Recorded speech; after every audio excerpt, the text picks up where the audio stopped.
kupesa unaje kutoka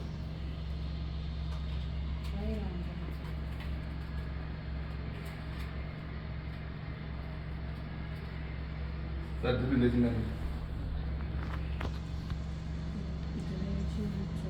Benchu. Asimona ina hii pepe ya takasi kitu ufana watu muwe utuwazo sare na zao. Sana ndo mutawa watu mwana watu mkomana ndaira baipikisa. Saka bya sasa. Izo tupera mazoko kwezo. Azilipata.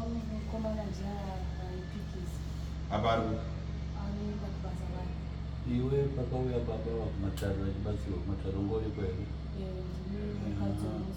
shakanaka uri kuzvizera tokanzi naSekuru toda kushereketwa wako wawinawo endi baba wako waita naro vachipikisana naSekuru vachiti Sekuru mwana diki baba wako waita vanokurira Sekuru hatikuzani nomabhiro ayo kaita padai vakazobva vachinzi naSekuru enda kutora zvinhu zvako izvi zvako asi vakaenda zvachosa vana kudzoka ndinoti vakabva kumatare vasina kuwirirana naSekuru vachipisana mhikidzano naSekuru saka dambudziko iri idambudziko rekuitisana mhikidzano naSekuru kubva paurombo hwavo aripore muno muchipatara muzukuru munofanira kuti mudzoke kuti kumatare kwaSekuru ndokunoperera izvi mheko Sekuru saba kutosamana kucheka Noroi. Selain uzona. akaita nako Bomba tu.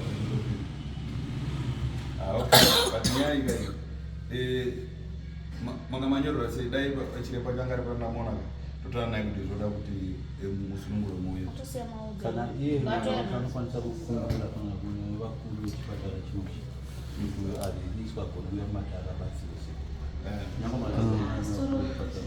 iye mwana ane kodzero withdraw Inini ndakutokumbira kuti Sekuru kuti tosvika kupi tichiitira bonde musango. Sekuru vakatofanira kuuya kumatara. Nawo Sekuru wapa. Alright. Azvidi kunonokera muzukuru. Azvidi kutononokera. Nokuti inini zvakatondiomera. It's okay. Ndofakizia zvinhu zvani. Saka hararama Sekuru. Anorarama. Pamwe so anorarama. Anofana kupora. Okay.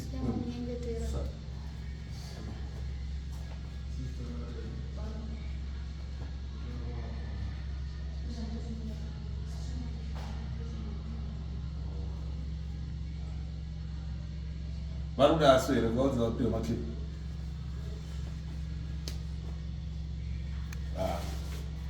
Wewe. Istakuenda. saka munokumbira kuno kuchipatara kuti variriswe muno kuchipatara vauye kumatara Vachati kana vaenda kutaura navo.